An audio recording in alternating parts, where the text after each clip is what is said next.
My inspiration was to be a slave. I was so happy that I ended up, picking that book. Slave and plantation are in our textbook, and they knew very little. So I started with the tableau and the role acting, and the book is divided into capture, auction block, plantation, and and then emancipation, which I haven't got to. So I incorporated language arts because I really didn't want them just to see it as just an event, but to see them as the people that were really, involved. So we did,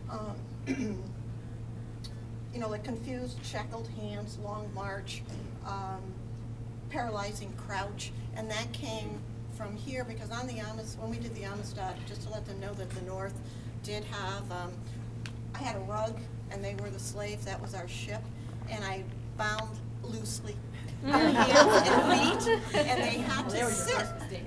23 students had to sit for 10 minutes on that and just see what was going in, and they said, oh, we can do it for 10 minutes.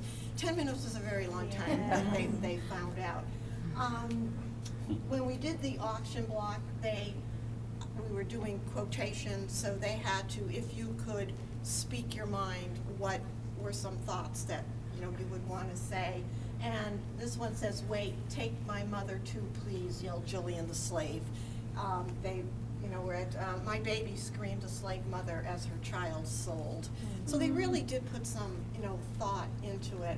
On plantation, I was lucky enough to have some cotton that was actually picked in Georgia from a retired teacher. So we used that, and we went outside, and they did the tableau again, and they freeze framed, and that was where they had to use the thesaurus. They came up to find a synonym for some things, and they came inspecting eyes, blistering heat, aching back, unending day, and then freedom. They had a great time with that also. This came as a result of when we were captured. They had to say, if I were a slave, my dream is, and what would they want? And they came up with some things that we finally made it to Canada. Oh, let me just backtrack because they kept wanting to do more.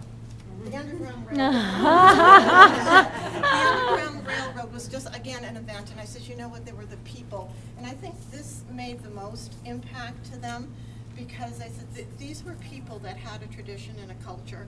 And we took the potatoes and we stamped our cloth. And I said they went from this to eating hoe cakes out in the field. And those that did escape, because we said there were some tribes in Florida that took them, I said they ran to a whole different culture, and they never had this ever again. Gone, lost. I said they could incorporate some of their, traditions in, but who they were was really gone forever.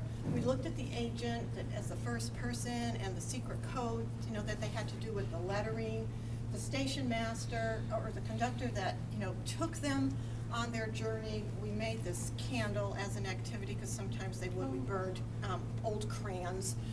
And when they had to be hid, I just think if you had to hide in your house and you never wanted to be found, where would you go? And they came up with a plan, and I says, and that was the station master, that was his job, and that was important that they never, got caught. And then, again, we made it, and we took that, phrase, what I want as freedom, and no choices, no chains, power, pride. Great.